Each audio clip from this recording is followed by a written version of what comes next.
Hey everyone, my name is Candace Scott Moore. I'm from the Chippewas of Kettle and Stony Point First Nation, and I am with my amazing husband, and we're going to share some stories with you today. But first, I'd love to take this opportunity to thank you all for being here today to join us in this conversation. And It's a great pleasure it's a great pleasure to share who we are and how it all started. We've got a love story for you. But anyway, just to get started, I would just like to say, Ani Bojo, Bagoni Gijikwe Nindishnakas, Wiokodong Meanwhile, Ajodana Nindon Jaba, Anishinaabe Kwe Nindao Namabin Dodam. Walawani, Gumbain, Mingu, Yuin Nation, Wodi Wodi, Yatmatang, Gurunji. From New South Wales, Australia, on the southeast coast, and a little town called Nowra. So now you know where we live. Well, yeah, so, okay, where do you want to start? Let's start with how we met. How we met, okay. So it wasn't, well, how can I put it? Love at first sight? Love at first sight. Love at first sight. Yeah. In 2009, my dance troupe got invited to Toronto to a festival called Planet Indigenous. And that's where I met my wife, Candace. Yep. So at Planet Indigenous, I remember being at a reception and I heard the sounds of a didgeridoo, the sounds, the chanting, and I was like, "What? It's the opening ceremonies." I was like, "Oh, I gotta go check this out. I want to go. I need to be there." So off I went into the outdoor stage, and there I saw these amazing, powerful, culturally strong men in their regalia, and we didn't have much on, but true. We just wear nagas. Sorry. Yeah. So I remember getting closer and just hearing the sound of Richard's voice. Richard is a songman, so just to give you a little bit of context to who he is and why we invited him to Planet Indigenous was because of the songs that he carries. He's a songman. He teaches his culture all across Australia. He teaches in the schools. He teaches at big stadium shows, but always the importance of like highlighting and sharing culture. So at Planet Indigenous, we're like, we need to have him here with us at our festival. So we brought them to Australia, and there was that day, the meeting. I remember seeing him, and I was just so taken away by the songs, like knowing these are old songs, and I looked him straight in the eye, and I was literally knocked off my feet. I sat down. I was like, I need to take this all in. So it's funny you were saying that because when I was on stage singing, I was actually watching Candace walking through the crowd to find somewhere to sit, and I couldn't believe my eyes. I just seen this lovely long black hair and this beautiful smile, and I fell in love straight away. But the thing, what happened was when she found her place to sit, she looked me, like she said, she looked me in the eye. And once we made that eye contact, I forgot what I was singing. So I had to quickly rush out. My brother took over singing, and I started doing the kangaroo dance. So if that ain't love at first sight, because I tell you what, that's never happened to me in my life. Forgetting my old songs. These are passed down from generation to generation. So that's what happened. Yeah. So thankful to festival life and our Indigenous cultures to come together and give us these opportunities to meet and share, and I would have never had that chance to meet Richard, and still to this day he takes literally takes my breath away when I watch him and listen to him, and I'm always learning from him, and that's one of the most important things, is that we continue to um, share our knowledge, share our culture with each other. And geez, since 2009, we have been traveling. So we met in Harbourfront Center at Planet Indigenous, and then we actually were able to spend time in each other's communities. So I was invited to a festival in Australia, and that's when we're able to be back reunited again a couple months later. Yeah. And yeah, we've never really been apart since then. Hey. Yep. It's been like 12 years. Yep. 12 years now. We've been together. We got married in 2012. So, okay. So let's talk about that. Because I know we're going to talk about some of our wedding, you know, some of the traditions that we had in our wedding. So from 2009, and then you proposed to me in 2010. I did. I proposed. Tell them about that. Before I proposed, actually, I called Candace's mum and asked for if I could marry Candace, and she was happy with that, and she just didn't want us to rush into things, and we had a 2-year wait, and that's what we done. Yeah. Mom says, no, I want you to spend the next 2 years getting to know each other. So that's what we did. I proposed, when I did propose to Candace, we were in Australia, and we were on our property back home. We own a farm, and we went up to our mountain, and that's where I proposed to her. And yeah, that caught her by surprise. But yeah, that's there was all my family down at the farm on down the bottom, and we were up on the mountain, and I had a few of my uncles up there, and they were one was filming, making out he was filming the sights off the mountain, and he was videoing us. But yeah, it was a big surprise, and she said yes.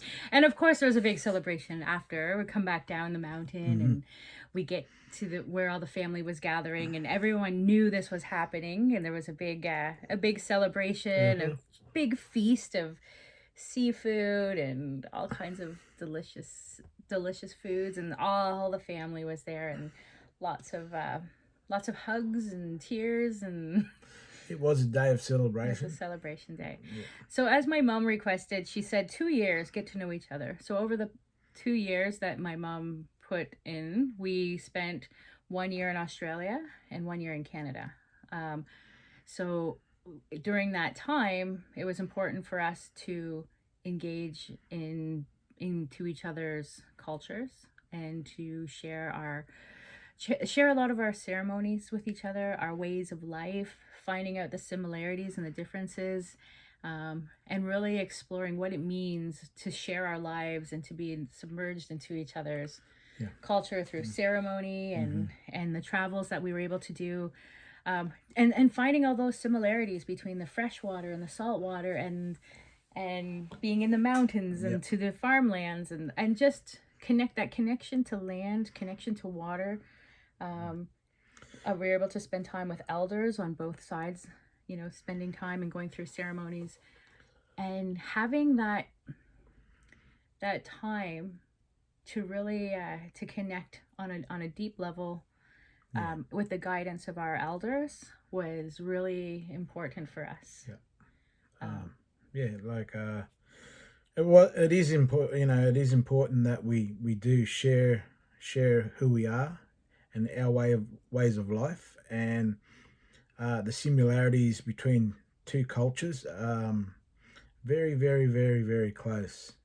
And like Candace said, we got to spend time with our elders and understand each other's ways of life, and you know, we've learned a lot with each other along the way. You know, we've learned plenty. And I guess that's what's made us our bond, our love for each other. That's what's made us strong. Yeah, because not only is it I mean, of course, our elders at the highest respect and honor, but our mothers and our community and our ceremony families have all helped bring us strong together. Okay, now let's talk about our wedding day. The wedding day. Well, we got married here in Canada at Kettle Point on my wife's Candace's reserve. But to start the day, we had a smoking ceremony with all the men, and that was important that we have the smoking ceremony. That's our way of life. It's like the Indigenous people here. Yeah. They smudge. Well, we smoke. We do the. When I say smoking, I don't mean like smoking cigarettes or anything like that. I mean like we have our smudging on. We do our smudging on the ground. So.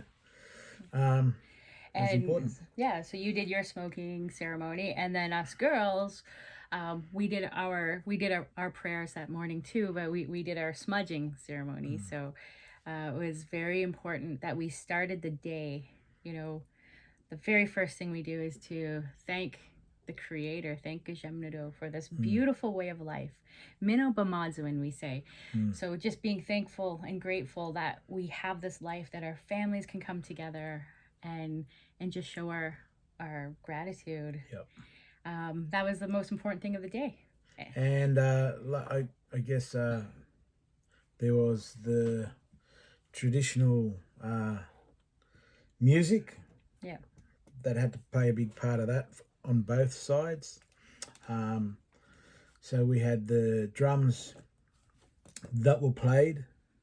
If you want to talk about it. Yeah, sure. Yeah. So as the family gathered, the very first thing though was the didgeridoo. The didgeridoo was the calling of the people. Call the ancestors. We're having a party. We're celebrating. Let's bring everyone together. So the it started out with that.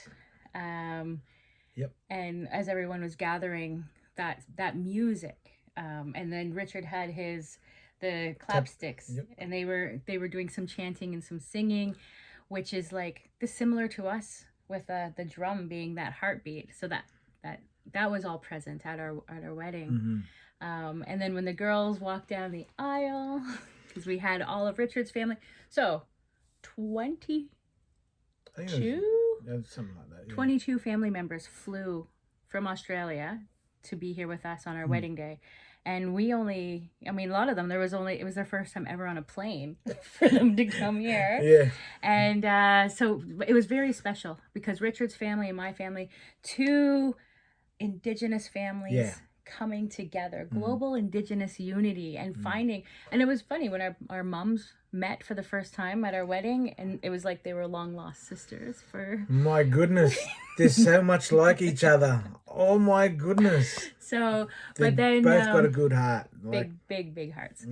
But also, as we were walking, as the women that I had asked to stand up with me and to support me in the wedding, all of our wedding dresses were all done with applique, and each dress was specifically designed for each of my bridesmaids. So something about them, everyone had a different story. So there was a story in the dresses that they wore. And as I was walking down the aisle, I had a very good friend of mine. We had talked to him, so he sang an honor song. So that's what we walked down the aisle to, and I held hands with both my brothers on both sides of me. They were walking me, and the drum was playing, and all of our family was together, and it was just seeing you there waiting. But another part of our wedding that we did is we did a water ceremony. So Richard's father brought over a jug of water from Wreck Bay, which is his reserve in Australia. So he went out and he got the salt water, and then my brother Joshua went out into the lake, because I live on a bay too, on Lake Huron, he went out and he gathered water from Lake Huron. So we had Pacific Ocean and Lake Huron fresh water. water, yeah. All the medicines surrounded us on the day. We had our sweetgrass, our cedar, our sage. The tobacco was there, and we mixed our water together. Actually, can you grab it? Oh. we still have it.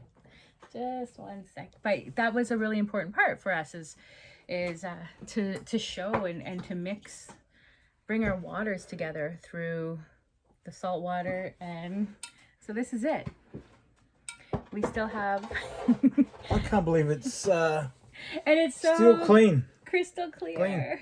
But yeah, so we did the water ceremony, and then following that, we feasted. Yep. We feasted on kangaroo and deer meat and fish and seafood and berries. So we had a lot of the traditional foods as part of our meal and feast. My uncles actually went. One of my uncles went with her uncle, and they went out fishing and caught a whole bunch of fish. Yeah, fed the whole family. Yeah. But there was one thing that I would really like to share about our wedding day. A really special part of our wedding day was the honor guard. Honor guard, yep. So, do you want to explain the honor guard? with the honor guard. So I have I have my grandparents. They were married similar with the honor guard, and that's with the traditional boomerangs where they walk through an honor guard of warriors on each side, and that's what we had here. And what happened is we had a lot of the war clubs that were made here. They were made actually up at. Yeah, so we had Anishinaabe war clubs that were made with there was a rock, the club part, and then the war boomerangs. Well, there was a whole bunch of war clubs, and which her uncles, her family, the men stood on one side, and then there was my father and his brothers and my nephew on the other side with the traditional hunting boomerangs. And so we got a guard of honor from both sides of the earth and from warriors. Yeah. And once we all walked, the wedding party all walked through, all men took 2 steps forward towards each other, shook hands and exchanged weapons. Yeah. So that was pretty cool. It was strong. It was a really emotional moment. So now here in Kettle and Stony Point, you visit any of my uncles, they have those boomerangs. Go to Australia, all of the family have all of those clubs. But it also it's it's a good reminder and a good start off in our journey in our life together that no matter what, we will always have that protection from our families and uniting us together. So it was really beautiful. It was a great day of song and dance. All the songs that were shared and the smudging and the prayers that went into to help us. And I feel like today, we were married in 2012, and today we have probably one of the strongest bonds we have been through so much together. Every day we still continue to support each other, to learn from each other. Yeah. And the one thing that we always do every year on our anniversary is we go back to that place where we were married. Yep. We pray together. Yep, and we lay some tobacco down for prayers. We lay our tobacco and we give thanks for all that we have. For all that we have and prayers for our families. For everybody, yeah. Yeah. So I know we are over time right now, and I really apologize, but I wish we had a couple hours to talk to you. There's so much to share. There's so much to share, but really when it comes to learning and being with each other and sharing, just to be open, open your heart, open your mind, be there and be present and soak up the goodness. Yep. Show your love, your support, and give everything that you have. Yeah. Because it's important. If you love somebody, you give them your heart. So that's what we've done. You know, we committed. We made big commitments, traveling back and forwards. Yeah. But this is what we love doing. Yeah. This is what we love doing. For sure. For the last 12 years, we've actually spent 6 months in Australia, 6 months in Canada, Australia, Canada, back and forth. And the good life we live here in Canada, we live a great, beautiful life in Australia, surrounded by family, surrounded by beautiful lands, Nature, cultural traditions, both Yep. sides. We couldn't ask for any more. Like, this is our way of life, and we are forever grateful. And now we make our own journey, our own path Yep. together. Yeah. Yep. Oh my gosh. So So I just kissed her on the nose. But you can cut all this out. Yeah. Anyway, thank you, Shimigwech, for spending this time with us. And we hope that you all follow your heart and just know that anything is possible. That's right. Dreams do come true. Love is real. It is real. Bamapi, meanwhile, Guaman. Narawinji.